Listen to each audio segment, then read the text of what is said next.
Jay, I've got to say, I've lived and worked in Los Angeles for nearly 20 years.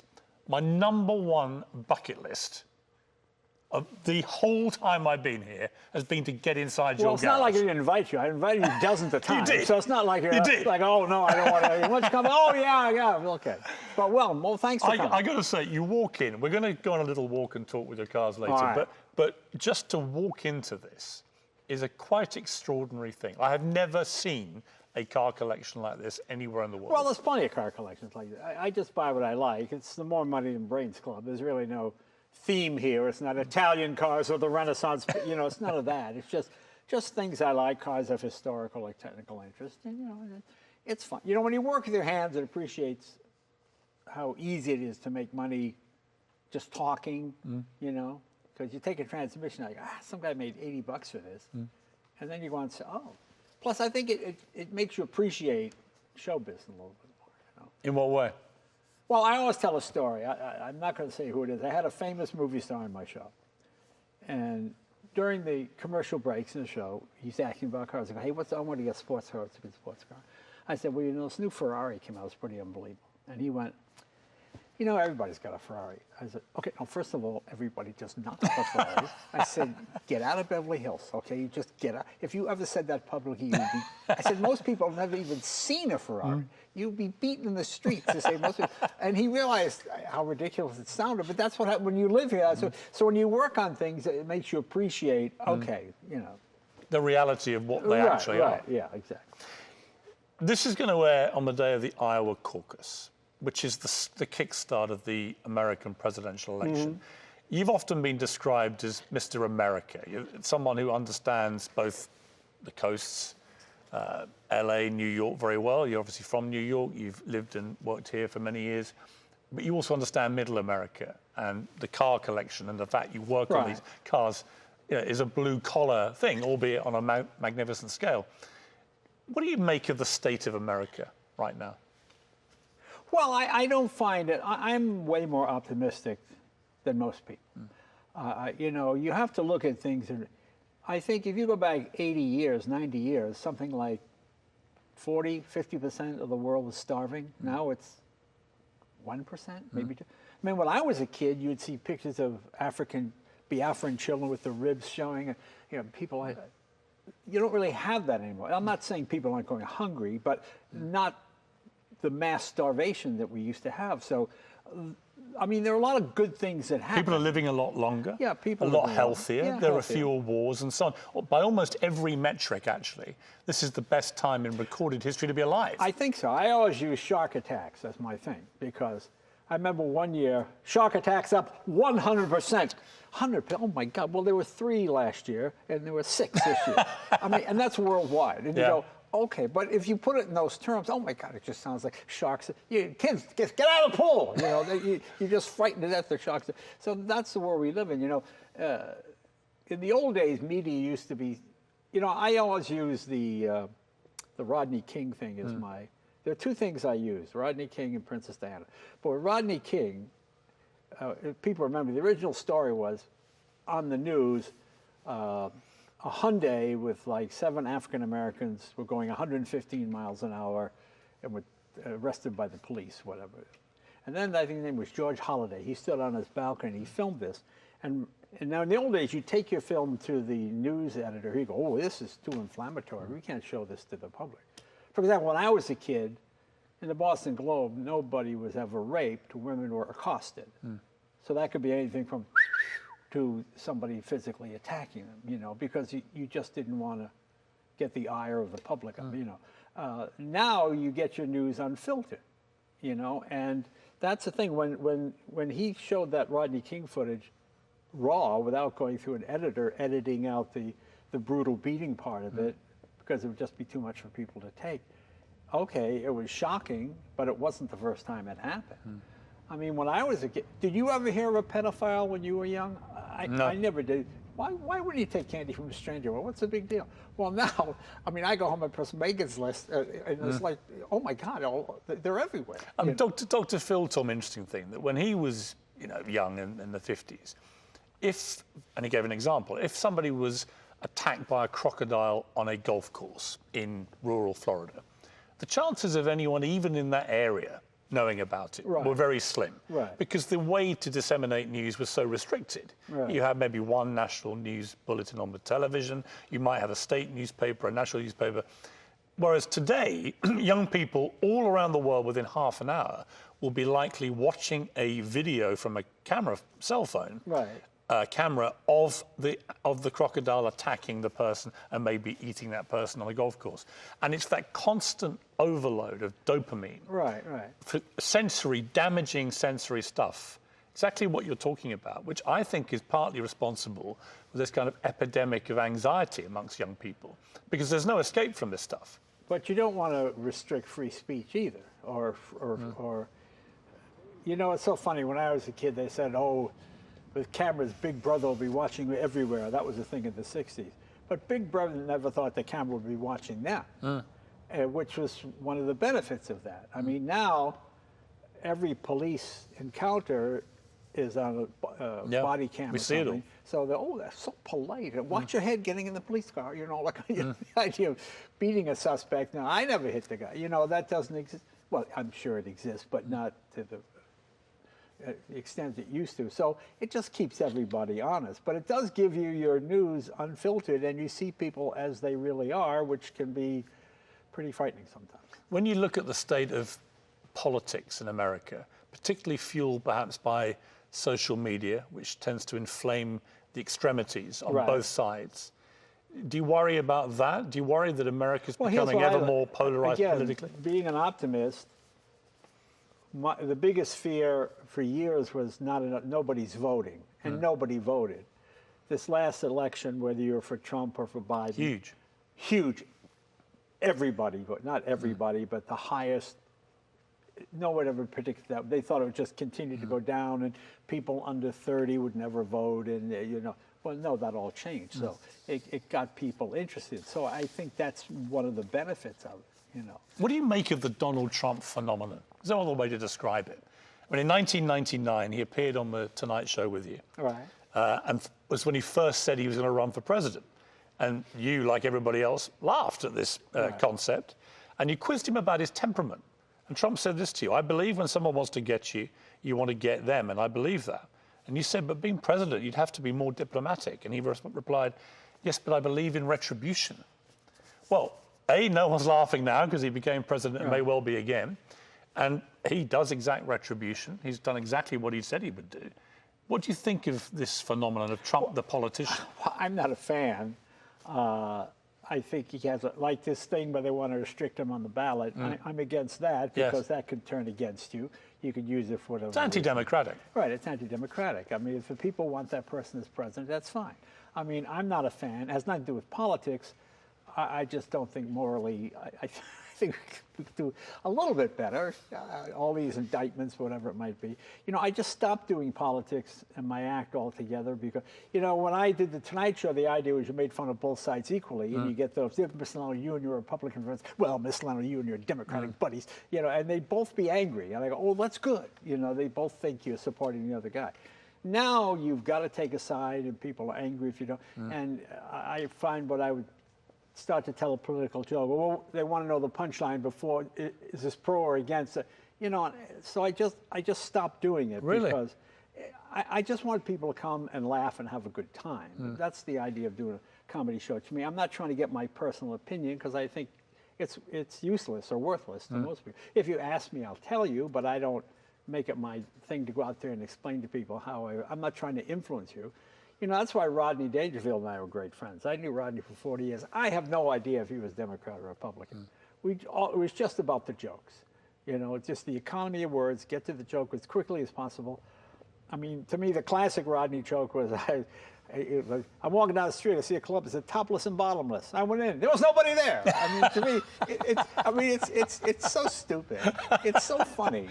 You know, and but from a comedic point of view, I mean, I've known Trump a long time. I did the Celebrity Apprentice with him. I saw him a lot every night across the boardroom, and I saw actually a different character there than the one I see as a politician. But you know, he was always bombastic, larger than life, always a big exaggerator, narcissist, and so on. Which is fine if you're not president. Right. Yeah. I was going to ask you that when you were interviewing him as Donald Trump, the real estate magnate, become television celebrity. What did you think of him then? Well, I liked him. He was fine. He was an interesting character. He was a television character, exactly what you wanted for TV. You know, somebody that kind of irritates some people, amuses others, and that's fine. I liked him then. I actually did a couple of jobs for him as that.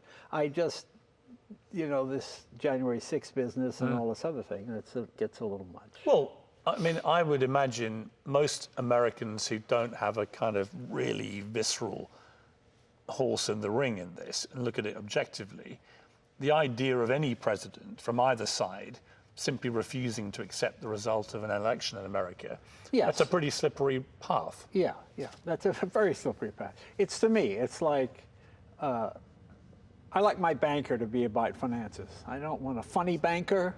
I don't want a banker who's a flashy dresser with Italian sports cars, and I like him to be a banker. And that's what I want in a president. I mean, to me, I see nothing about the economy or about what's going to be done for the country. It's just getting back at Hillary or whatever. It just seems to be things you shouldn't be worrying about as president. When you look at Joe Biden, he's 10 years older than you. Yeah. I mean, most people, including the majority of Democrats, think he's too old to run again. Do you think he should maybe take one for the team and step aside? Well, what I think means nothing. I mean, I'm just curious what you think. Well, I think he's fine to be president. I think it's harder to run for president than it is to be president. You got to go to the fair and eat the hot dog and, you know, do the all of that, which, I mean, I don't know. I mean, it's, look, I'm a fan. I like the man. I've known him for years.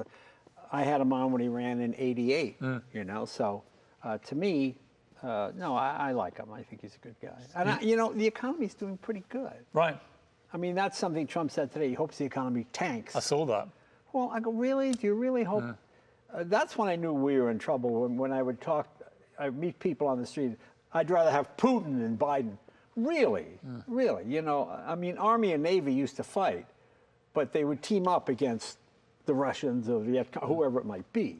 You know, they didn't continue. They wouldn't take the Russian over the Army guy or over the Navy guy. That's the part I find rather troubling. Do you worry about what may happen in this country in terms of the division if Trump was to get reelected? Well, you get the government you deserve. I mean, that's pretty much the way the world works, or at least the way America works. If that's what people choose, well, that's what's going to happen, isn't it? So I don't know. I would prefer it. I mean, it seems pretty calm now. The economy seems to be in pretty good shape. I sort of like the things Biden's been doing. I think he's done a really good job with the economy. But you have people now who just, if someone says the economy is terrible, it is? Okay. You know, I mean, gas prices have nothing to do with the president, you know, all those type of things. So I don't know. I don't know. I try not to, I'm not an expert in this area. This is the one thing I love about America now. We're the only place in the world. If you go to Europe, we wanted to talk about the economy. So we went to the University of Economics department.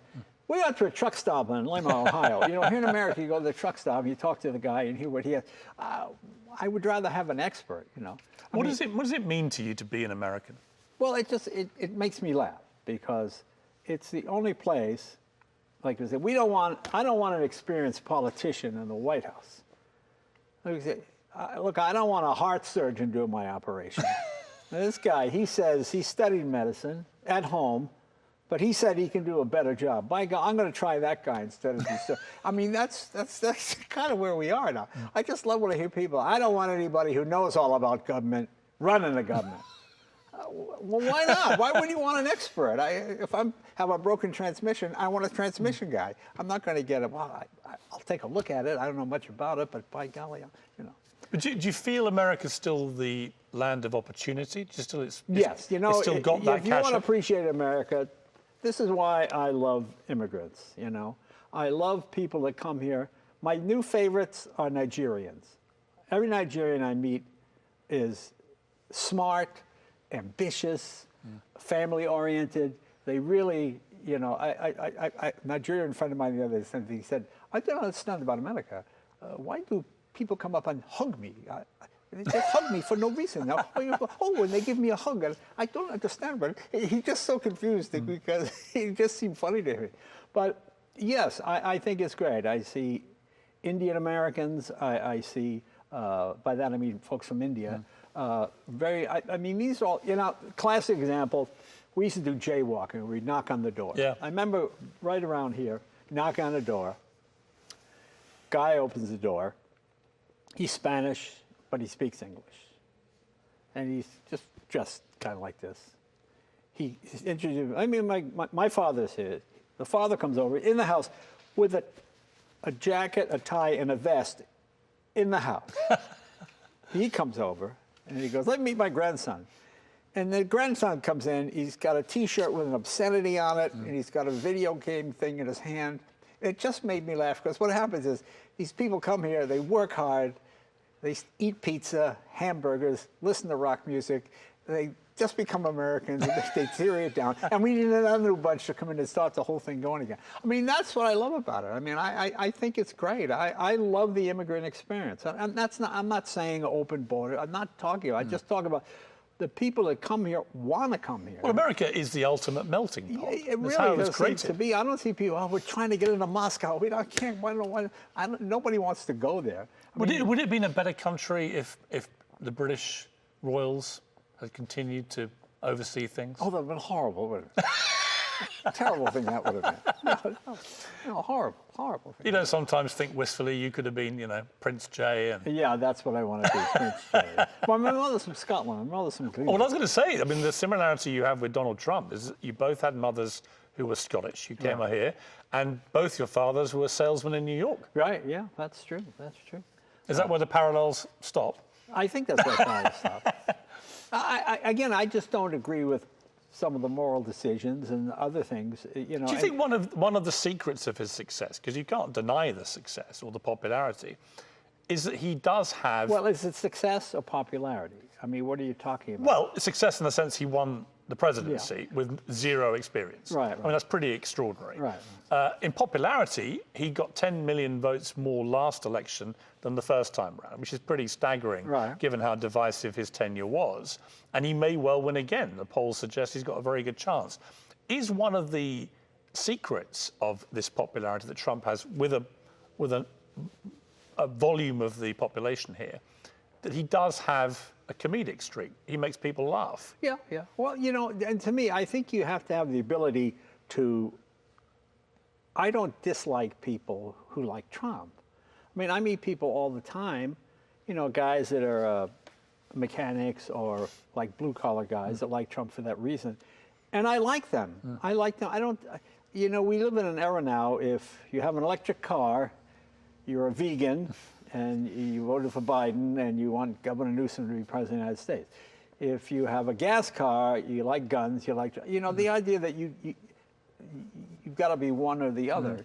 To me, I like to have friends on both sides. It's like when I used to watch the news, I used to get news I didn't know about or wasn't interested in, but I got it because it was part of the news. Now when we watch news, we watch MSNBC, or we watch Fox, or we just watch the news we want to see. And I find that really annoying. I like learning something I didn't know or hearing other points of view. I mean, I have friends that are huge Trump supporters, and we tease each other. I don't dislike them. Right. I just disagree with them. The idea that you can't disagree with someone without hating them, it seems just horrible to me. I don't get that. Is that one of the reasons that there's a sense that far less is being actually done in the Senate, in Congress, because it's so visceral now, the tribalism on both sides? Yeah, I think so. Very difficult for politicians to do deals with the other side. I think so, and if you do, you're a traitor, or whatever it might be.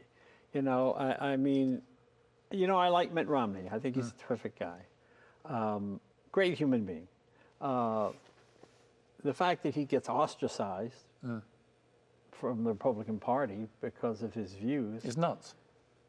But I think he's correct.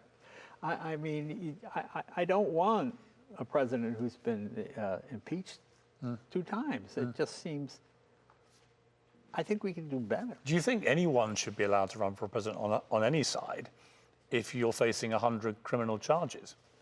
Well, you can. The Constitution says you can. Do you think that's right? Well, what I think doesn't matter. Well, you're an American. Well, I have the right not to vote for them. Right. So I would, here's my vote. If you choose to have someone who's a criminal as president, okay, I have to accept your choice. That's what a democracy is. I get that. So the idea, you think you should be allowed to stop that? No. If he's able to bamboozle you or fool you or whatever you want to call it, well, that's the way it goes. What do you make of the woke culture, particularly where it pertains to cancel culture? This kind of weird new liberal-fueled fascism, which of course is the antithesis of what they profess to stand for. But what do you think of it? Well, you know, to me, I always meet comedians that say, you know, you can't even compliment women anymore. Well, yeah, you can't go, hey, nice boobs, okay? If you were to say, oh, that's a really pretty dress. Oh, I don't want any women to go, oh. Actually, there are some that would now take offense. No, but see, but I think you'd say you're objectifying them. But what I'm saying is, I said, oh, that's a nice outfit. Oh, well, thank you. I mean, I'm using normal people, common sense, not one extreme or the other. Most people know when you've crossed the line. You know, I mean, it's just, just people think that this is going, well, hugging a woman you've never met and just hugging a little too hard. You know, I mean, you have an inner sense of what's appropriate and what's inappropriate. Did the Me Too campaign go too far? Is the pendulum coming back? Well, no, I think any pendulum swings to the far left or the far right before it comes back to center. It's just something that happens. I mean, yeah, no, I think it is what it is. And I think you're seeing it come back to center now. Okay. I think there's a lot of anger, a lot of animosity. Women over the years have built up, you know, if you were someone this happened to you in the 60s, 70s, and 80s, you're going to be pretty mad in the 90s or the 2000s. So I get it. I understand it. And is it unfair that it swings that way? Yeah, but it's unfair it went the other way too. So you interviewed a lot of people who were Me Too'd. Was that a surprise to you when you found out what some of them were actually like? Well, for a lot of them, you kind of knew they were like that. I mean, there's not a lot of people where I go, oh, really? I'm surprised that, you know. It's Harvey Weinstein. I mean, he was always a bully. He was a bully. He would call me and say, hey, I need so-and-so on the show tomorrow night. And I go, I can't, I got so. Well, kick them off. I go, Harry, I'm not going to do it. And he would yell at me and intimidate, well, you're not going to get any, you know, he would just be that way all the, and he was a bully. So when he got caught, I was not the least bit surprised. But what was your question again? Well, just whether you felt, I mean, were there any, for example, that you know, where you felt they were dealt a rough card? Yeah, I do know some that, was it rough? Did they still do the deed? Yes. All right. So, you know, you really have to be on the other side to understand. It's one of those issues. I mean, people used to say things like, I remember some senator, a little before the Me Too movement, someone had been raped. And he said, well, you should just sit back and enjoy it. If it's inevitable, it's going to happen. You know, that was that was like a guy joke. And it was a guy joke, but it wasn't a joke to women. You know, I mean, it was not that long ago racial jokes were something did on TV or on the radio, especially radio shows. Did black jokes. Oh, I know a black guy, he doesn't mind. You're not black. You don't have the right to say that. And I think the same thing with women, too, as well. I mean, women drivers used to be a common theme for comedians, blondes, all that kind of stuff. And it takes something like this to get people not to. When you talk to men under the age of 30 now, they really understand. Very different. It's very different. Yeah, my sons are all in their 20s. They think very differently about it. And it's all for the better, isn't it? Yeah. Isn't it better? Yeah. I mean, so I. Well, it's better to the point, I would say, where it gets taken too far, and any kind of humour, what I would frame the office banter style humour. Right. Taking, as we were saying, taking the mickey out of each other, sending each other up, that's almost become a criminal offence just across the board, where no one dares make any jokes about anything or anyone for fear of somebody being offended. I'm a comedian. I don't really have that problem. I've had it a little bit once in a while. So, you know what I do? I apologize. You know something? My point was to make you laugh. A lot of times the point is not to make you laugh. You had a story where you were in a Chinese restaurant with your wife, and the waitress took offense. Tell me about that. We were at a little Chinese restaurant, and there wasn't a waitress. Like the mom ran the cash register, and she was about 55. The dad was in the kids were, so it was like a family place, you know. And it's maybe 14 tables, mostly college students. And my wife and I are eating, and the woman is just taking the orders. And I said, man, this woman's really working her ass off, you know. And a female college student said, she's a server. I said, well, you know, look, I'm not arguing with you. I said, I try to watch what I say, and I thought woman was appropriate. I said, if I had said... Given she's actually a woman. Yeah, but if I had said that server, you should have said woman. I said to her, you know, I didn't say waitress. I didn't say chick. I didn't say stewardess. I said that woman is really working her ass off. You think you'd be offended at the ass part, but no. It's the woman part. Well, yeah, and she said... Which is insane. And she said, well, you know, so I didn't and the woman apologized. The girl apologized. She goes, well, I guess so. I go, do you understand what I'm saying? I mean, I looked at her and I said, okay, she's a woman. And I thought for a minute, okay, yeah, well, this woman's really working her ass off because she's, you know, all the tables and taking the order. And this person said, yeah. I said, it's no problem.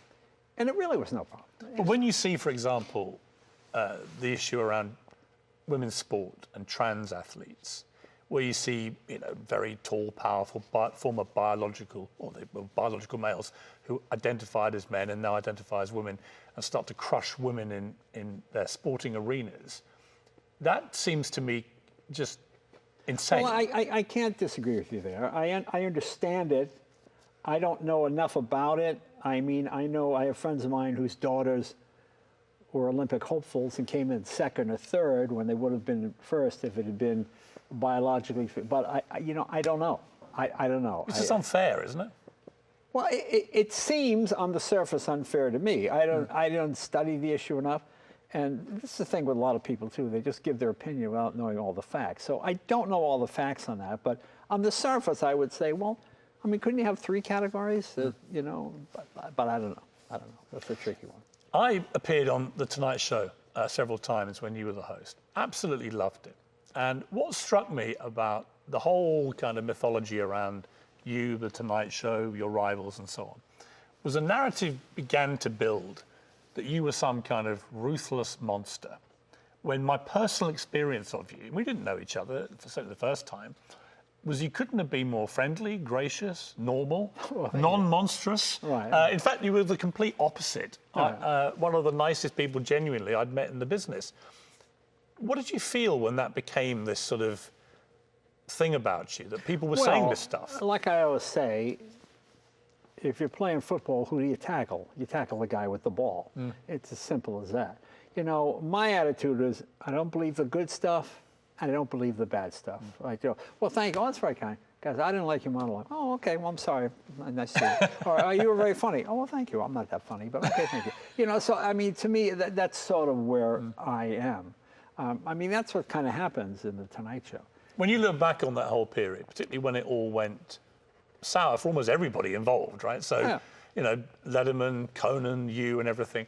When you look back on it, it was clearly a febrile kind of period. Do you have any regrets about it yourself? No, I loved it. It was great. I'm sorry. You know, you're in a high-paid job. Please. You know, people have really tough jobs. Where you're dealing with criminals or a policeman or a nurse and people are bleeding. All right, you're just dealing with bruised egos most of the time. And that's fine. No, I don't regret any of it. I was fine. No, it was fine. I enjoyed it. I loved it. I mean, actually, the favorite part of my career is when I was doing Letterman in the 80s. Because I'd put together, like, I would go on once a month and have a 6 or 8 minute piece and try it out on Dave. And see, that was the first time in my life, because I grew up in the East. And when I came out, I go, thank you, Mr. Carson. It's Johnny. Well, I didn't grow up to call Like, I love it when I come in. They go, Jay, this is my parents, Bob and Agnes. Well, how are you, Mrs. and Mrs. Minicelli? Nice. I said, I can't call your mom Bob and Agnes. I just feel ridiculous. Even though they're like almost the same age as me, I just feel ridiculous, you know? It's just the way I was. So when I got on Letterman, it was the first time I go, hey, Dave, nice tie, Dave. You know, I could eat a sandwich in front of Dave. That was my favorite thing to do, because Letterman, he would always get kind of the jitters before he went on, you know? But you were great friends then. Oh, yeah, and still friends. Are you still friends? Yes, we're never. I mean, in what sense? I mean, do you ring each other? Do you see each other? No, but I have a lot of, when you're a comedian. When was the last time you spoke to him? Oh, a long time ago. Like what? Yes, but I could pick up the conversation tomorrow. A year, 10 years?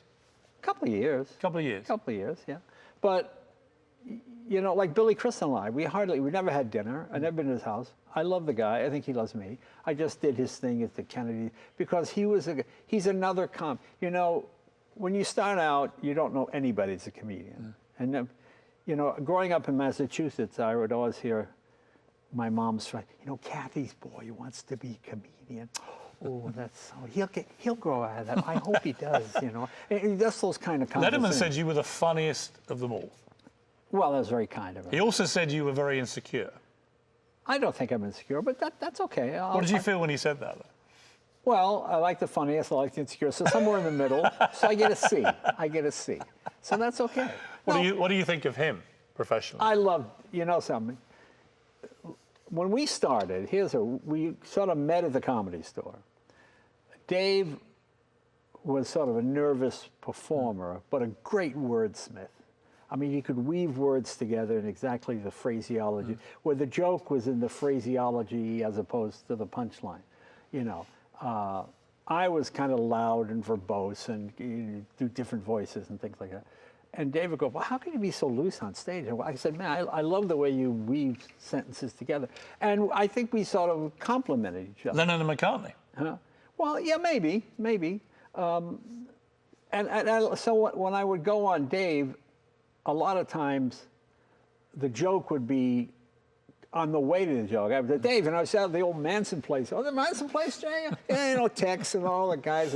And Leonard would start to laugh. And we would just sort of roll on that and actually sometimes never even get to what the joke was. And that's what was fun, just that natural flow, because I think we compliment each other. I mean, to me, making Dave laugh was my greatest thing. I remember once Letterman was on the cover of Success magazine. And so I said, Dave, I saw you on the cover. And he goes, I put that down. No, did you see him here? He's on the cover of Success. And I say, you know, Dave, I'm on a magazine. And then I pick up a bigger version called Super Success magazine. And my face is on it. And then he realized, oh, because he didn't know where the joke was going to go. He was just awkward being complimented, you know. And so it really was the compliment, it was a slam. And then he thought that was funny. And to me, that was the greatest time in my life, because it was just comedy, just going on trying to make each other laugh and having a good time. Would you love to just like have a long lunch or dinner with him and sort of? I would enjoy that. I mean, I don't know. I think it'd be fun. I mean, it'd be fun to do what we used to do. Just Arnold Schwarzenegger and Sly Stallone, they hang out together, right, having been tremendous rivals. They now hang out together. Most weeks, if they're in town, they get a Cafe Roma and they just chew the fat together. Right. And they get a lot out of that. It's almost like after the war, right? Well, I'm sort of like the way with Seinfeld. When Seinfeld and I get together and talk, we each come away with something, some piece of material, some little nugget of something that we can use, you know. Because he is one of the great comics, and to me, he likes the technical aspect of writing jokes, you know. And Letterman was the same way too. Very clever, very sharp, you know, a good ad-libber. No, I'm hugely a fan of Dave. You know, I was real happy because I would get the ratings and he would get the critics. And that was fine with me. Or I could have switched that at any point. Oh, I'll take critics, or you take ratings. All right, fine. I mean, it didn't matter. I like the fact that we both were successful and we both came away with something. What about Conan O'Brien? I like Conan. You know, that's another one of those weird situations that when he was at NBC, Don Omeyer was not a fan. And he said, I don't know, like this guy at the third, you know, he asked me what I thought. And I said, I like him. I think he's really funny. I said, I'll tell you what, I'll promote him every night at the end of my show. Hey, stay tuned for Conan. He's got, Sean Connery, whatever it might be. So we did that every night, and that was fine. And then after quite a few years, Jeff Zucker came to me and said, Conan's people want you out. He wants the show. I go, what do we do? Well, here's my favorite thing. I said, well, I'm number one. And I remember one of the NBC executives said, we want what's above number one. I said, that is so LA. Yeah, and I said, well, what is that? Well, we just want, I said. It'll be better than number one, Jay. And to me, I always signed pay and play contracts. I never signed, I always say to people, I got a development deal. They have to pay me even if I don't work. And I go, okay, you don't want that. Because if they're paying you not to work, that means they don't want you to work. They're paying you not to work. So my deals are always, if you're paying me, you got to. So my contract is pretty. I'm on for 5 years. So okay, at the end of 5 years, they want to place you with Conan. And I said, I didn't have a manager. I didn't have an agent. I didn't have any. Really? Did it all yourself? No, I do it myself. I said, look, if they don't want you, I don't want to die of 1,000 paper cuts. You know what I'm saying? So I said, okay, fine. So I'll retire after the next 5 years. Conan's doing fine. And then Craig Ferguson comes along, who was great. And Craig Ferguson goes out to Conan, and then suddenly he starts winning. He wins a Peabody Award and other things, and Emmy nomination. And they go, and then suddenly Jeff Snooker and everybody's like, oh, did we make a mistake? I said, guys, I'm here. What am I doing? I said, well, I've been trying to figure out what to do. They said, you want to stay on? I go, what am I going to stay on as? So they said, we'll do a 10 o'clock show. I never thought a 10 o'clock show would work, but they said, I'll tell you, we'll pay your staff for 2 years, full benefits pay. All right, we'll try it. Well, it lasted about 9 months because we're competing with Law and Order and 10 o'clock drama series and stuff. It didn't work. And then they said, well, how if you go on at 11:30 for half an hour and Conan takes it from 12? I said, if Conan will go for that, I'll go for it. But, well, they brought that to Conan. He said no, and he quit. So then they came to me and said, all right, why don't you come back? I said, all right, fine. But there was no... But isn't the truth, really, I mean, I read it all, and Good. Isn't the truth in the end, you didn't want to leave The Tonight Show in the first place. You were number one. I didn't want to leave. You didn't want to leave. You were put in a position where you kind of were forced to. Yeah. And everything else unraveled from that. You've still been blamed by a certain number of people about it all. Oh, yeah. But it seemed to me that your only crime was that you were number one in a show you loved doing. Right, yeah. And you didn't want to give it up. Yeah, that's pretty much it. I mean, that was the story, wasn't it? That was the story, yeah. But I mean, the idea that I would read these things that Leno demanded $150 million. No. I said, they fired me. How could I demand? They have all these ridiculous things. And isn't it true that you never used any of your money from television? No. Nothing? I'm a comedian. I make my living doing stand-up comedy. If you get a TV show, oh, that's nice. But TV shows last either 6 weeks or 22 years. So what did you do with these hundreds of millions of dollars?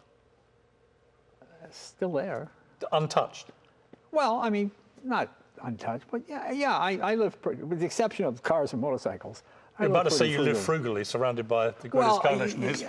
I'm still using the Happy Meal coupons, I mean, it's funny because I'm one of those people, I live on what I make that week. If I don't work this week, I think I'm broke. Is that going back to the early days of comedy? Oh, yeah. All comedians seem to have that streak in them, Oh, where they're terrified that one day they'll be back there. No, you have to be hungry.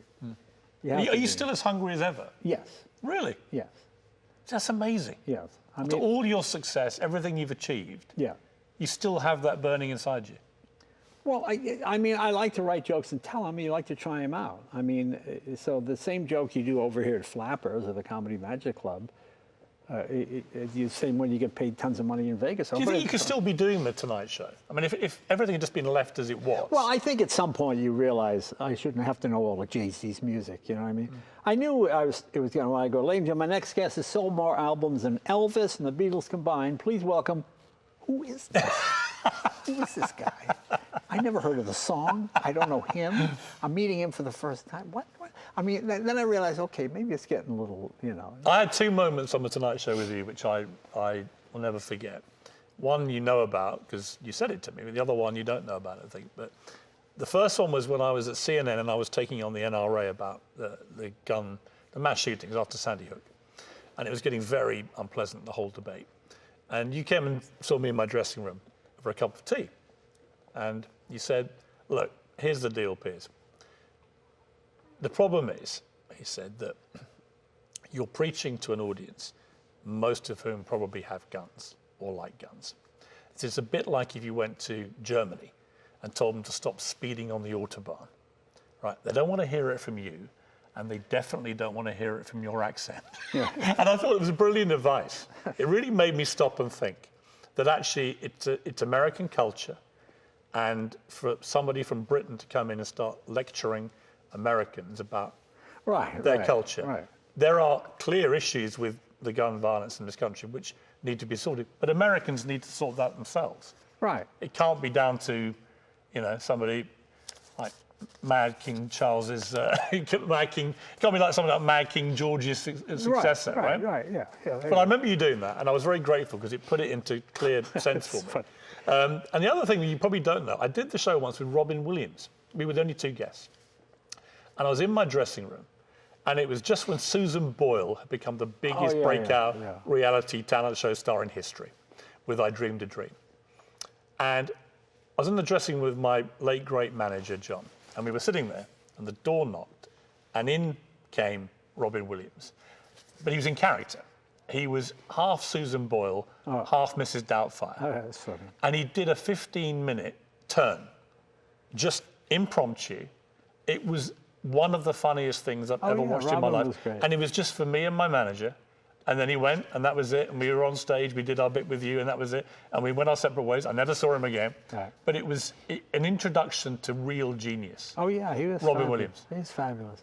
I first met him, he was posing as a Russian comedian. And I was telling people, this kid, he's funny, but he speaks Russian. He's not really, I didn't realize it was Robert. A real genius, Really. Incredibly sad what happened to him. Did you see that Incredibly side? sad, Did you see that side to him that he... Well, Robin was always on, whether it was at the comedy clubs or wherever. Did I think that what would happen, that he would take his own life? No, I didn't see that coming at all. I'm not going to pretend that I did. A lot of comedians, and maybe it's because they're constantly trying to make people laugh and live or die by that professionally, seem to suffer from Well, first problems. of all, it's a genetic flaw. It's not a plot. I mean, we just happen to live in a time when it pays huge dividends. I mean, if this is the Crusades, who's making the soldiers laugh? That guy. Kill him! Get that guy out of here. I mean, just kill him. He's making the soldiers laugh. They're taking their mind off. Just kill that guy. So that's where we are now, where it pays dividends. But yeah, the idea of wanting to get out and perform in front of people is sort of, that's a little odd, isn't it? So, yeah. When you see people like Dave Chappelle literally being attacked on stage for their comedy, does that worry you that line has been crossed now, where people, when you saw what happened with Will Smith and Chris Rock? Well, it makes me laugh because I used to work strip clubs. I once worked a place in Atlanta. Well, there were two. One was called the Mine Shaft, and it was a strip club, and this is before comedy clubs. They had comedians, and you bought a ticket, and then for $10, you got a miner's hat with a light on it. Okay. So there were no lights in the club. That was the light. Those were the lights. So girls would be on stage because the lights were always right. So you never even saw the girl's face. And as a comedian, I would just be standing in the dark, and it'd just be like 100 Harleys coming at you at all times, that kind of thing. Then I worked at a place called the Rodeo Lounge that had chicken wire. So we'd be on stage telling jokes, and boom, a bottle would just bounce off the outside of it and smash on the ground. So people throwing. So the idea that you're quite used to all this. The idea of being attacked on stage, that's fine. Yeah, compared to people throwing bottles and things, it's actually okay. Do you worry about where comedy's going? No, I don't worry about it. Comedy's not going anywhere. It's the exact same thing it's always been. If I asked you to watch a Rudolph Valentino movie from the 20s, I think you'd be bored to death, or you'd laugh. This kind of gesture, it wouldn't seem sexy or romantic, would you? But if I showed you a Charlie Chaplin or Buster Keaton, I think you would laugh as hard, maybe harder because of the funny clothes and the cars and the speed-up film. than people did back then, because comedy is comedy. I don't think it changes that much. When you saw Will Smith slap Chris Rock at the Oscars, what went through your mind watching that? Well, what went through my mind is somebody totally misreading a situation. How many times have you heard about, for example, I remember there was a famous case of a police officer who set something up on a bus to look like a girl was being attacked, and he would be the hero, and I think you're sitting there and someone's insulting your wife, and you go, I bet if I go up and I bet people go, yeah, look at it. John Wilkes Booth, the exact same thing. John Wilkes Booth, the actor who shot Abraham Lincoln, hugely popular, and hated Lincoln, and the South hated Lincoln. He goes, well, I'm going to get up there, I'm going to kill Lincoln, and I will be a bigger star than, and that was his motivation, that he would make him more famous and more powerful. Well, that backfired pretty quick. But are you comparing Will Smith to the most notorious assassin in American history? No, not that, but it's just the idea that, you've got this thing going, okay, guy insults my wife, I'm going to go up there, I'm going to slap him for some, because it's not, I don't think it's far-fetched to think that some people would see that as, hey, that's a real man, or women go, I wish my husband would do that when that guy in a bar insulted me. So that's what I'd like to think probably went through his mind. He just misread the situation. But who knows? Who knows? Does that make sense to you? Yeah, it does. It does. I mean, it was interesting to me. A lot of people did support Will Smith. A lot of people didn't. I mean, it was quite split, actually. And the polls were kind of 50-50. It was interesting. Well, I think you also have a situation as that being African-American, my dad was Italian. I'm half Italian. My mother's from Scotland. But my dad was Italian. So every time an Italian did something bad, again with the Italians, like, when Lee Iacocca was on the cover of Time magazine, oh, that went up on the wall. So as an Italian, son, there's an Italian you can be proud of. Look at a businessman here, So I think two African-American guys fighting on the stage, I mean, I would tease Kevin Eubanks all the time when I was doing the Tonight Show. If a black guy got it, Kevin, the black guy, Jay, no, that's not a black thing, Jay. That's just a white. Oh, it's not a white. I mean, we just sort of take the Mickey, as you say, out of each other. So I think there's a lot of reasons why. You don't drink. You No. don't smoke. No. You don't take drugs. Are cars your only vice? Well, I'm stunned that people have fallen into the cliches of all the time. I gave a commencement address at a college, and I talked about that. People in showbiz, rarely does their failure have anything to do with their talent. They're too straight, they're too gay, they're too high, they're too drunk, they're too jealous, they're too prideful, they're too envious. There's some other reason. Rarely is it your jokes are not funny or you're a bad actor. It's usually some other thing, some sexual thing. So I'm just amazed at people that just fall into that trap continuously. But they would counter by saying it's probably more amazing that you've managed to avoid these pitfalls. I am a huge believer in low self-esteem. Low self-esteem is the key to success. A lack of ego, you mean? Well, no, but you don't think, you can have an ego, but if you don't think you're the smartest person in the room, I always meet friends that get television shows, and then they wind up, the staff hates them because I think most people can't do anything. Some people can do one thing. Other people can do two, maybe three. But other than that, so to me, when I got the Tonight Show, I said, can we just hire the best line? Who's the best line director? Let's get him. Let's get best director. And then I listened to them. When they said, you look bad under that light, they didn't argue. I go, okay, thanks.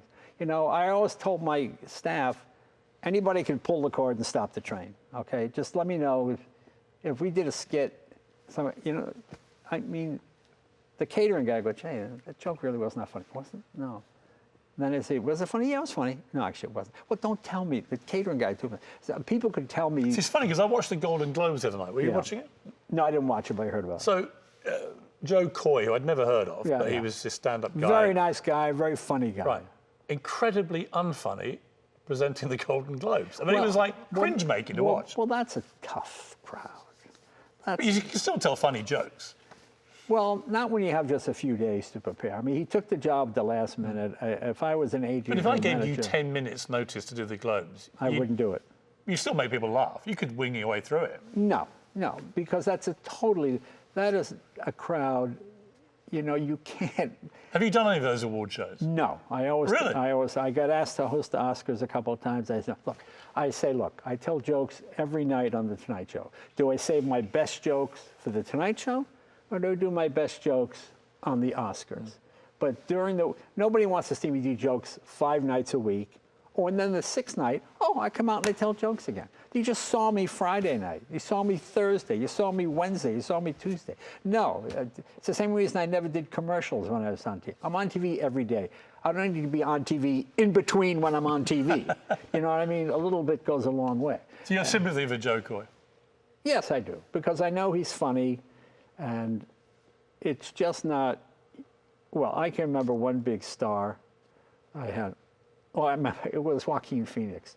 He was on the show, and he was in character when he had the beard and just sort of mumbling about his character. And at the end of the show, I said, hey, thanks for coming here. Next time, I hope you can come in person, you know. So his publicist, he is a genius. You don't talk to him that way. I go, he wasn't a genius tonight. He was kind of rude and really wasn't that funny, you know. And it wasn't that interesting, you know. I mean, I guess he's a nice guy, but he was just being very, you know, if you don't want to be there, fine. Don't be there, you know. But yeah, I mean, I'll tell you a funny story later. Charlie Sheen, I love Charlie. I love Charlie. It's Charlie Sheen. You know, that was the great thing about doing the Tonight Show. I could be in show business without being in show business. You know, I love observing Charlie Sheen. I don't want to be Charlie. So one day we got Charlie on the show, and I'm sitting at the desk at rehearsal, and Jay's phone, it's Charlie Sheen. Jay, it's Charlie. Man, listen, the limo got T-boned on the 101, caught fire. You okay? Yeah, I'm okay, man. Look, go home, okay? We rescheduled. Okay? Yeah, okay, thank you. Charlie, don't worry. We'll get somebody. We'll get a comic. Get somebody. Don't worry about it. Like, hey, Charlie Sheen got in an accident. You know. I said, turn on the news. You know. I got TMZ. No, anything about Charlie? So I said to the transportation, hey, who's picking up? Is it Joe? Give me Joe's number. Joe, yeah. Hey, it's Jay Leno. Hey, where are you? I'm in front of Charlie's house. He hasn't come out yet. What do you mean he hasn't come out yet? Did you get T-boned? What? No. I called Charlie and go, what are you, like 8 years old? There's a monster under the bed? Did you really think you would fool me? I mean, it just made me. What did he say when you called him out? Nothing. It just made me laugh. It just that show business. I'll say just say I have a cold, or I'm high, or I'm drunk. I'm not. I don't feel well enough to do this. It just made me laugh that it was a T-bone and it was an accident. Yeah. He gave me the first interview after he quit 2.5 Men, and he was winning. Yeah, exactly. And he got the tiger blood, all that kind of thing, and he just come out of it. And I got the first interview. He turned up 30 seconds before we were due to do it live at CNN here in LA, and he came on, and he was brilliant. It was an amazing interview, and he brandished proudly his drugs report, which was negative, and he showed me, look, it's negative. I'm clean.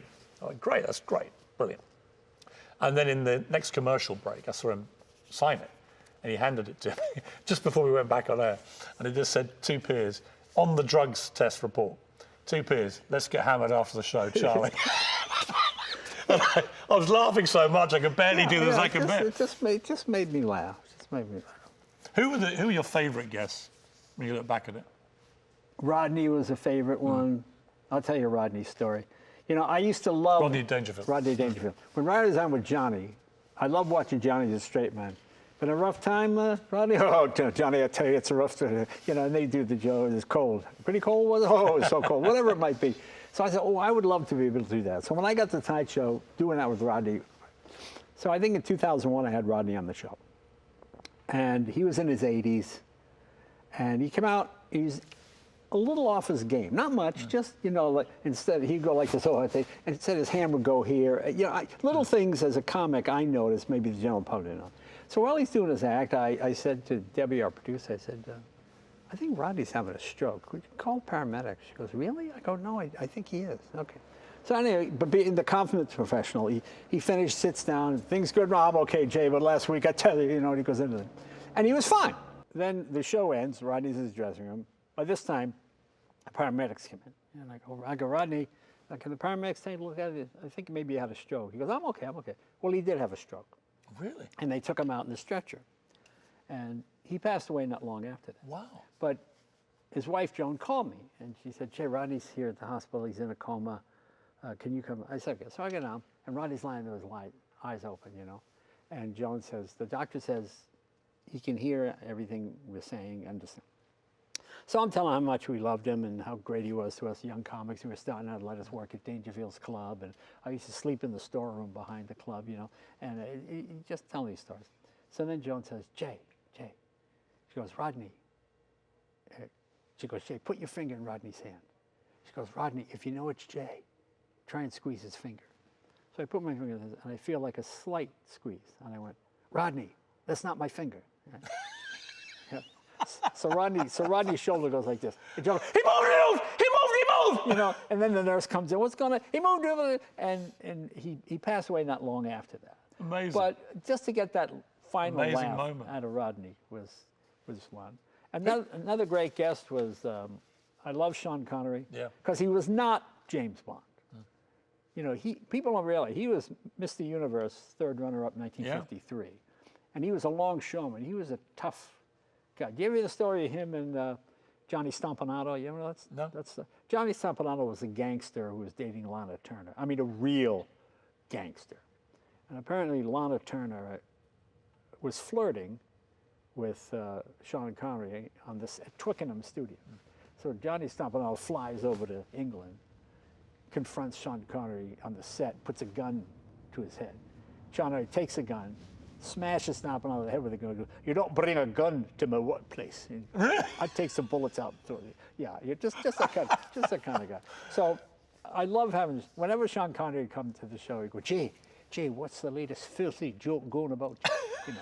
So I would tell him the joke, and he would laugh like a pirate. He would laugh he would literally slap his knee. He'd go, oh my God, it's a funny one. And he was the only one who would take a shower in those little dressing rooms. And he would sing, oh, it's to Scotland, da, da, da. He'd just sing Scottish songs, you know. And the news crew could now, I'm trying to do the news. I said, Sean Connery, he's shouting in the shower. So he was the only star I ever heard my mother go, you're not that real man, Jamie. I go, Mom, I don't want you to talk like, no, Jamie, that's the real man, that Sean Connery. You also had the 6 most famous words probably in talk show history when you looked at Hugh Grant after his little indiscretion in Los Angeles. With what were you thinking? What the hell were you thinking? That's right. Yeah, that was just an ad lib. And it was did you think about that before? No, or did it just come out? I just asked him. And, you know, he was great because in those days, I'm sure he had a publicist, but he came by himself. I went in the dressing room and I said, look, I got to ask you about this. You can answer. I'm not going to contradict you or belabor the point, but I just have to ask. He goes, that's okay. I deserve it. You know, he was very funny and he was very nice. You know, nowadays everybody has crisis management teams and all that kind of nonsense. But no, he was really terrific. But I'll tell you one that was really interesting to me. I was 13 when John F. Kennedy was assassinated. I remember coming home from school, and my mother's watching the TV, and tears are streaming out. She's watching the funeral. And when they pass the part where little John Jr. is saluting the casket, oh, my mother just, you know when your mom's in hysterics and you're a kid, what to do, you know? My mom says, oh, that little boy, what's going to happen, you know? And she's just so upset by this. And I go, okay, fine. Go ahead, 40-something years. I have John F. Kennedy Jr. on the show. I had Seinfeld as first guest, and John. I'm in the dressing room. It didn't strike me. Hey, John, hey, thanks for coming on. Congratulations. Good luck with the magazine. It's a really good magazine. We talk a little bit, you know. Okay, so my next guest is son of the president. Please welcome John F. Kennedy Jr. As he comes around the curtain, I shake his hand. I look up at the monitor, and I didn't start to cry, but I almost did, because I never thought that circle of my mom, JFK, that those three, but I actually saw my mom in the monitor. Wow. Well, you know what I mean? Yes. I just flashed. It took you back to that moment. But yeah, because she had seen it on TV, and I didn't think of my mom when I was in the dressing room. It wasn't until I looked at the TV and I realized my mom was watching him on the TV, and I'm watching him on the TV, and I mean, even Debbie said to me, "What happened during the intro there?" I said, "Oh, nothing. I just got a little choked up." Over what? I said, "Well, I think I told her afterwards." But that's amazing. Yeah, it took you back to that. Well, yeah, it just took me right back to that, and it was like just an interesting moment. Yeah.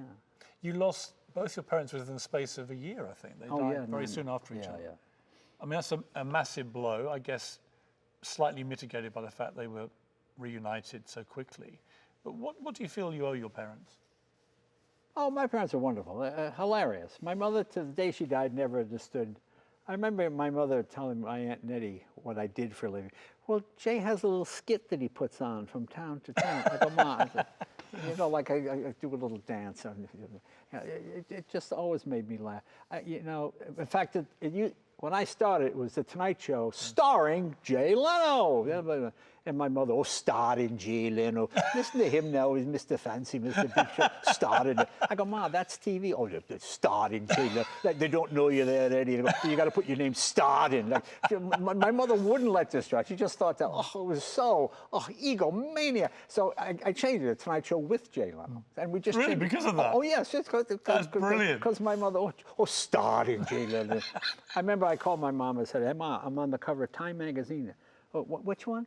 Time magazine, you know Time magazine? Oh, yeah, I know that. Yeah, Time magazine, Ma. Oh, that's good. You're on the cover. Oh, okay, I'll pick that up. I said, well, listen, call Uncle Frank in Florida, call Aunt Faye in New Jersey, and you know, so-and-so in Connecticut. Tell them I'm a boy. She goes, well, I mean, I think they put you on the cover of the ones they sell around here because they know you're from this area. She goes, I don't think you're on the cover. I go, Mom, I'm on the cover everywhere. She goes, I don't think so. I go, no, Mom, I'm on the cover everywhere. I mean, my mother could never get over how big. And when they would get recognized, you know, my mother go to so Leno, are you related to Leno? Oh, did you go to school with my son? How did, no, Ma, I'm on TV, Ma. That's all they. Yeah. It's just No, they. What was your dad like? My dad was the same thing. The same thing. They, you know. Do you get your humor from them? Do you think? Yeah, they were pretty funny. You know, my dad was an insurance salesman. My dad was a prize fighter. And he sold insurance, and they made him manager. And once a month, my dad would put on a show to inspire them. It was all men selling insurance in those days, because it was door to door. So he would say, you guys can't sell insurance. Well, I can't juggle. By the end of the month, I'm going to know how to juggle. You know, so he would practice it. At the end of the month, he'd throw eggs, and the eggs would hit him in the face, and they would laugh. You know, and he would just do things like that. But my dad was a great role model. You know, my dad, he was a prize fighter. And he told me quit prize fighting because he realized even on his best day at work, he got punched in the face. And he realized it's not a good job. So he started selling insurance. And he went into his boss. He said, what's your hardest district? And they said, Harlem. And my dad said, why? Black people don't buy insurance. I said, well, why would they buy insurance? They have families. No, they don't care about that. And, you know, so my dad, well, that can't be true. So my dad said, well, give me Harlem. So my dad started selling nickel policies in Harlem. And he made it a pretty successful area, and he kind of turned it around. And when he died, I talked about it on The Tonight Show, I got a letter from a lady who I guess at this time was in her 80s and 90s. And she said when she was a little girl, there was a Mr. Angelo used to come to her house to collect the nickel policy. You know, always had a Tootsie Roll or a lollipop for her. And he was the first white man ever to have dinner in their apartment. And she said when she grew up, she hoped she'd meet a lot of Italian people and hoped they would be nice like Mr. Angelo. Wow. And that's when you realize one person can really make a difference. Yes. You know, my dad wasn't a civil rights and all, but he just believed that. But he was in this area, and he got to know his people, and he would collect the nickel policy, and he would have dinner once or twice a week in one of the houses there. And just the fact that this lady said that, that's what I mean when my dad was proud when Italians would be on the front, because, you know, with the God. It's made you quite emotional. I do get emotional about that, because it really struck me that my dad was not a well-educated guy. He was smart, but he knew the difference between right and wrong. And, you know, that's what it is. It's very moving to see how moved you are. Yeah, it was really something for me, because that was leading by example. Yes. You know, that's what my dad always did. My dad wasn't, like, just because I drink and smoke doesn't mean you can drink it. Yeah, it wasn't that. That's what you heard from most people. Have we lost that kind of old-fashioned? No, you want that, go to immigrants. Talk to Nigerians, talk to people from India, talk to people from any other country. Most of them tend to bring those values here, and I think that's pretty good. We're in a garage full of spectacular, wonderful cars. Well, a lot of them are wonderful cars. A lot of just cars I like. So. But the point I was going to make was that you were in here, I think a year or so ago, when you had a horrific accident. Yeah. I mean, really horrific, and it could have been even worse. But Right. Tell me what happened. Where were you, first of No, all? I was in the shop, and I got a face full of gas and a spark. What was the car you were working on? 1907 white steam car, and my face caught Were you fire. underneath it? Or? I was underneath. The gas hit me in the face, and then a spark jumped. Yeah. And you were literally on fire? Oh yeah, I was on fire, and I said, "Dave, I'm on fire." He said, "What?" And he pulled me out and jumped on top. Dave's of me. one of the guys that works in your Yeah, garage. yeah. Well, he doesn't work here, but he's a friend of mine here. So okay, so then I drove to the hospital, and I got to the hospital, and they said, "Okay, we'll check you." And I go, "Well, I got to go home and get my wife first." They said, "Oh no, you can't go home." I said, "No, look, guys, I'll come back in the morning." So I go home and I could go to sleep. How did you get home? You drove? I drove, yeah. You drove yourself? I drove myself, but I went to bed. Your face has been on fire. Yeah, my face on fire. Then I went to bed, and then when I woke up, the pillow had melted to my face. Oh my God. So I'm sitting there with scissors, cutting the pillow. Oh my God. So then I went back to the hospital. They took the pillow off my face, and then, you know, it was. What did your wife say when you came back? Well, that's what I mean. I didn't want her to think, because she wasn't driving anymore at that point. She had no way to get to me, and I didn't want her to be worried. So I went home, and I put some water on it. I think, well, this will be fine. This will be fine. Were you in a lot of pain? I guess so. I guess I was in a lot of pain, but it wasn't so bad, really. It wasn't that bad. It wasn't. You lost layers of skin, didn't you? From your face? Yeah. It was. Oh, yeah. And you've got broadly a new ear. Yeah, that's a brand new ear. That's pretty good, isn't it? How much of it is actually? Ears are like paper. They go up. When they're fired, they just, because there's no bone or anything. Did you literally lose an ear? Well, they made that one. So. I mean, you're playing all this down in typical Jay Leno fashion, but Well, you know. I've heard Dave's version of this, and it sounded horrific. I mean, your whole face went up in flames. Believe me, when rich people catch on fire, the public loves it. They love it. Rich people, you don't want to hear whiny celebrities complaining about, "Hey, this is what happened to me." So you have to make a joke out of it. I was doing regular shows on Extra Crispy. I had all those kind of jokes. But your face is your fortune. Well, it's not my fortune; it's my face. Right, but it's you are Jay Leno. I guess I. Yeah. I mean, did you worry in the period you were in hospital? I'm not a worrier. I'm not a stress guy. Anything after the Tonight Show is gravy. It's really, My parents got to see me be successful. That was one of the great joys of my life, that they were proud of me and all that kind of stuff. So Famously, you didn't complain once in hospital. You sent pizzas to the nurses. You made other patients laugh. It was all about other people, not you. Well, yeah, I guess. Yeah, sure. Why not? Yeah. I guess so. But I mean, that's why. What are you going to whine and complain? I mean, how many times do you just watch whiny celebrities? It was a nightmare. And then they asked me to read for this part. It was insulting. The National Enquirer front page, I think, was TVJ and Fireball Horror or something. Oh yeah, Fireball Horror. But I think most people believe if they had an extra $50,000, they would have no problems at all. And I think most people believe that. I think if you're a happy person and you're wealthy, well, you're happier. But if you're a terrible person, you're not going to be happy because you're still a terrible person. It's not the amount of money you've you make. interviewed so many very rich people. Yes.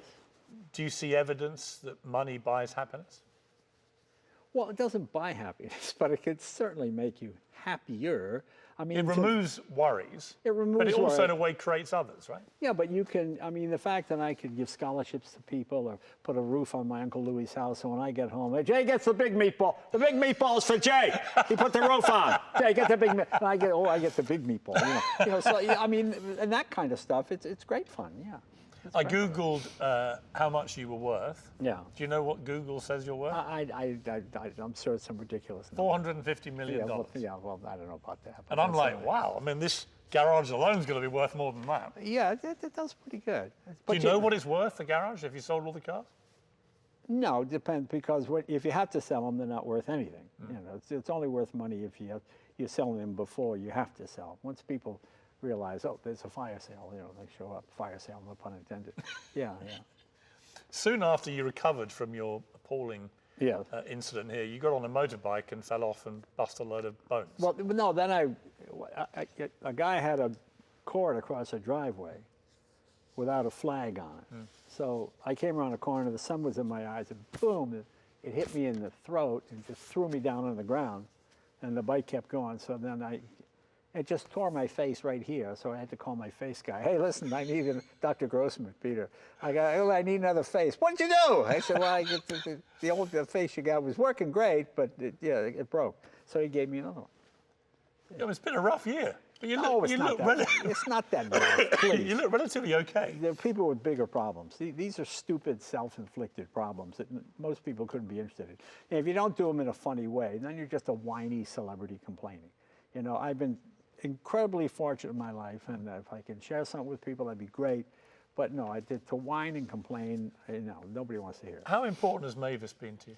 Wonderful. I've been married 44 years. Yeah. I mean, that's another thing. I never really, I just don't, I don't get these people that just fall into that trap. You know, that's another where low self-esteem is a huge thing. Because if this woman wouldn't sleep with me when I was 25, why would they sleep with me when I'm 65? But I always meet friends, I think that hooker really liked me. No, she didn't like you. Okay, she is a hooker. She doesn't really like you. It's not a matter of, no, I think she does. The fact you're giving her $1,500, I think that really is, so I'm very fortunate I did not fall. I have a very good woman, and, I tried. What's the secret of longevity, do you think, in a I think that, I remember telling this to Drew Barrymore. I said, marry your conscience. Find somebody who's the person you wish you could be. My wife does a lot of charity work and does a lot of involved with women in Afghanistan and all that kind of stuff, and women's issues and things. And I said, oh, I'm kind of selfish. I collect cars, and so I'm going to marry somebody who's a little better than I am. And it keeps everything in check. Yeah. You never had kids. Would you have liked to have done, looking back? Or no, we just never had kids. It's just never. Something. The 44 years went by in a heartbeat. I like the idea if I had a gig, she could go with me. I don't want to go to a gig and meet some woman there and then come back in a year and, oh, this is Jay Jr. So I would bring her with me everywhere I go, and that worked out fine. Do you think you'll ever stop working? Well, if I have a stroke or something, I suppose. But only if you were incapacitated. Well, I mean, You wouldn't voluntarily stop. Do you still love the thrill of getting a laugh? Is that really what you're about? Oh yeah, I think that's the most fun thing in the world, really. I mean, because it's why I travel alone. When you travel alone, this is what happens. You get famous, and then you have people that do things for you. I was telling the story about, I have a place in Rhode Island. So I go to Rhode Island, and I always go to Joe's Pizza. Okay. One of the guys said, hey, this new place, Nicholas Pizza, opened up, and I'll try it. So okay, I get there, and there's a line. Something in line. I get, Jay, yeah. It's Joe. What? Joe's Pizza. Hey, Joe, how you doing? He goes, what are you doing here? He goes, something wrong with our pizza? I go, no, it's fine. He goes, what are you doing here? I said, so I just make up a lie. I go, well, I had a coupon. I figured I'm going to try it, see. He goes, coupon? We all agreed not to use coupon. He's using coupon? Okay, now I'm in this. Now I'm in this lie. I'll go, well, I don't have the coupon. No, you said he's, well, no, I'm going to go talk to him. Don't talk to him. Okay, now I'm in this stupid lie. And it just made me laugh, because if I had somebody getting my pizza for me, that wouldn't have happened. The same thing happened. Do you not have an entourage at all? No, I don't. I had no manager, no agent? I did a gig for McDonald's, a corporate event. So they give me like a stack of Happy Meal coupons. I go, okay, now I don't like to waste money or throw things away. So, all right, I'll eat lunch at McDonald's until I use it. Like Warren Buffett. Yes, yeah. So I'm in this fancy car, the Mercedes SLR, where the doors come up this way. So I pull into McDonald's and say, can I get 2 Happy Meals? The girl says, okay, sir, we only allow 1 Happy Meal per visit. I said, well, that's fine. He goes, no, but I know it's you. Let me talk to the manager. No, don't talk. No, just wait. Could you pull up? So I pull up, right? So then the door opens, right? So kids come over, and the manager comes, Miss Leno, normally we have a policy. Then I hear a kid go, it's Jay Leno. He's arguing about his Happy Meal coupon. I'm not arguing about my Happy Meal coupon. I look, I'm in this $500,000 car. I just look like an idiot, like fighting with a the 16-year-old kid at McDonald's about a Happy Meal. It just made me laugh. The guy goes, all right, I'll give you 2 Happy Meal coupons this time. But normally, I go, yeah, I'm fine. I got, it just hilarious. Well, I mean, that's what I mean. That's what's fun about being on the road. Just odd things happen. When you had the fireball injury, right. the phone goes and it's the President of the United States, Joe Biden. Right. Well, that's what's hilarious, okay? Because prior to that, my friend Steve, we're in his car, and it's on the speaker. And now, normally when you could get a call from the president, it's, is this Jay Leno? Yes, it is. Are you prepared to take a call from the President of the United States? Yes, I am. Please stay on the line. So you stand on the line for a minute. You hear 1 minute. President Bush will pick up the line. Jay, oh, how are you, sir? Nice to meet you.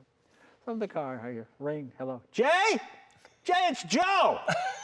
What? Joe Biden. I go, oh, Joe Biden, President of the United States? He goes, yeah. How you feeling? I'm okay, sir. Thank you for calling. No, it just made me laugh. Jay, it's Joe. It just made me laugh. I thought that was very fun. And didn't you have a moment when you were with a bunch of your old mates? Oh no, that was Barack Obama. And they no. Here's what happened. Barack Obama, I had seen him on the news. That he's going to run for president of the United States, and by that time Hillary had it sewn up. I thought, well, this guy's pretty charismatic. Let's get him on. So we call him up. Oh, he's thrilled. Drives to the Tonight Show, rent a car, shirt over, jacket over his shoulder. He sits down. Jay, my name is Barack Hussein Obama, and I'm running for president of the United States. I said, oh, yeah, let's see, a community organizer from Chicago, black guy whose middle name was Hussein. You shouldn't even have to campaign. I think you're going to win. And well, he thought that, and we hit it off pretty good. And he gave me his cell phone number because I had it from him. So, and then he came on one time as president of the United States. So this is what happens when you grow up in a small town. You have the same idiot friends you had when you were in 8th grade. So I'm telling some of my old 8th grade buddies, President Obama gave me his phone number. Let's call him up. I thought, I'm not going to call him up because he's president. I said, well, you don't have it. Nuh-uh. Now it's like, I said, I got it.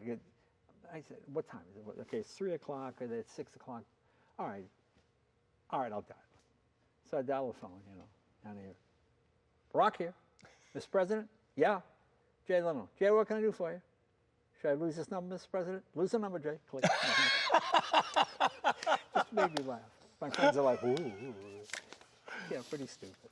I wanted to end. You've come up with so many great punchlines to jokes over the years. And one of my team... And that's the best way to do it. Just do the punchlines with no setup. Well, actually, what we wanted to do was to see if you could remember the punchlines. Well, probably not. So let's have a go, right? Because they're going to be funny whether you can or not. But we did thousands. I know. Thousands of tonight. So unfortunately for you, one of my team is a massive Jay Leno fan. Oh, all right. And so he's crafted carefully these and wants to see if you can remember the punchlines. All right, go ahead. You're not famous until... Oh, I don't know. I don't know what that was. My mother has heard of you. Well, that might be true. Yeah, that was my mother. My mother never heard of anybody, If God had wanted us to vote, he'd... would have given us candidates. Correct. Yeah.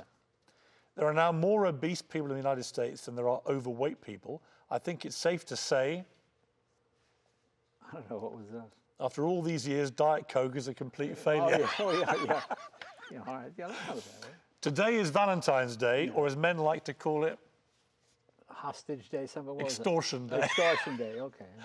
And in America, we like everyone to know about the good work we're doing anonymously. Yes. Yeah. That's my favorite thing, too. That people, they want everyone to know we're doing this work anonymously. Yeah. Jay, it's been a real pleasure. Well, thank you, my friend. Great to see you. Good talking.